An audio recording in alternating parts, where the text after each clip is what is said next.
Okay. Okay. My name is Michaela Román, and I'm going to be sharing with you how I created a project to serve organizations who support early career Latinx journalists. So in 2018, I spent 2 months reporting on building codes in the Bronx and how an apartment fire that killed 13 led to small building updates that could save lives. Little did I know this was my first time doing solutions journalism. Then, when I started this program, I worked on a video with my friend Peter, who I think is here with us, and we started reporting on rat infestations. And I had the similar mentality of wanting to provide as many people as possible with something that journalism doesn't always provide, which is solutions. And as we know, it's been a crazy year. When the pandemic hit, Black, Latino, and Indigenous people in the US were being affected by the pandemic at disproportionate rates. I worked with journalists in different newsrooms to address how we can answer the vast amount of questions, misinformation, and other information needs around the coronavirus, and also create responsible journalism about the toll of the pandemic. First at the city, I worked with a group of students from our program and Columbia to memorialize New Yorkers lost to COVID-19, thinking about the best ways to reach people and let them know about the database we created, and also how to showcase every individual story and let people know just how important each person was. At the same time, we planned virtual open newsrooms, as Allison mentioned earlier, that were planned from callouts where people mentioned that they wanted information and resources and a space to come together around food, rent, and employment. And at the newly launched nonprofit newsroom in my hometown of El Paso, Texas, I worked with reporters to plan events to address concerns families and educators had around returning to schools, answered questions sent in around how to navigate just daily life in general safely, and created voting guides for local elections. Then, sorry, this is kind of a lot. Okay. Then this fall at the San Francisco Chronicle, we had reporters answer any and every questions they could think of from Bay Area residents, like if it was even safe to gather for the holidays with loved ones. And I started events like AMAs on Reddit, where people in California could get to know the staff of the newsroom.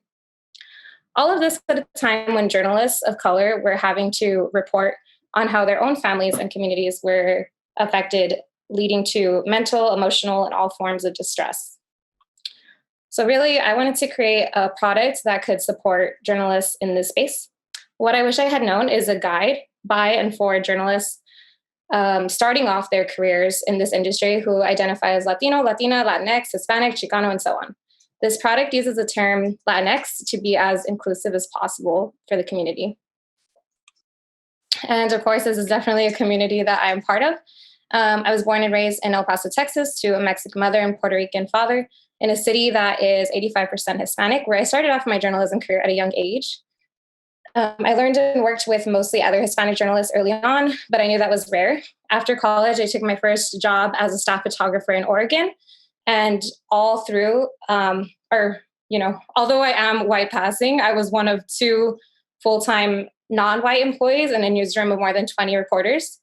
And I had trouble relating to people I worked with, experienced microaggressions, different things like that. But worst of all, struggled to get more diverse stories approved, leaving groups of people out of the region's daily news coverage. And of course, feeling and experiencing these things is nothing new, just like in many other industries.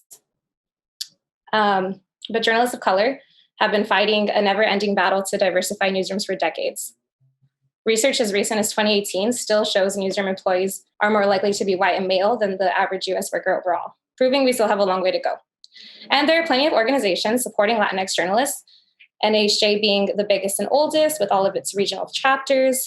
Then there's groups like Latinas in Journalism that started off as a private Facebook group and has expanded to a mentorship program.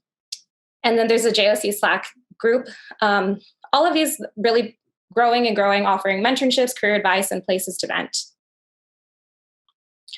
Through the years, too, the biggest problems remain the same. Newsrooms not hiring enough Latinx and other POC journalists in leadership roles, and newsrooms not being able to retain the POC journalists they do have. And as entry-level journalists, although we do have all forms of support, even going to vent to our friends and family, and whatever else we can do, what we don't have is a known safe space to document our experiences with one another across the country while we're going through them. So what I wish I had known offers that space. It's a collaborative Google Doc, a space where most, if not all, journalists already work in and know how to navigate. Upon initially surveying about 15 journalists, these were the sections that we were able to crowdsource together here on the right. So advice to your younger self, safety precautions, self-care tips, affirmations, and resources. And now through anonymous survey entries and the option to publicly add comments, journalists can come in and add to these sections. It's an open space, and my job is really just to moderate the entries and follow up with any other comments or explanations. And here's another look inside of that. So under self-care, for example, some share tips like taking breaks. And in the affirmation sections, there's encouragement that's even just as simple as staying strong and remembering where you come from. So to make sure the product keeps growing and that this is a space that can be sustained, journalists who participate will be asked to refer as many others as they can, and I will collaborate more with diversity initiatives that are smaller and support groups to continue to get the word out. Although it's not designed to create revenue, there is a call to action at the end encouraging participants and readers to donate so it can eventually be printed into zines and distributed to existing college students about to enter newsrooms across the country. Here are some of the takeaways from people who have interacted with this. Some said we should be sharing these experiences, and another said they hadn't seen a space like this before. The next steps, based on what I learned and what could make this project a lot stronger going forward, are to keep tweaking the doc, finding new avenues of promoting it, responding to feedback, and expanding on collaborations to eventually distribute a physical guide. We still have a long way to go in making sure the people that make up newsrooms across the country look like the people in the communities that they cover. But this project is just a small part in offering a little more support. Thank you.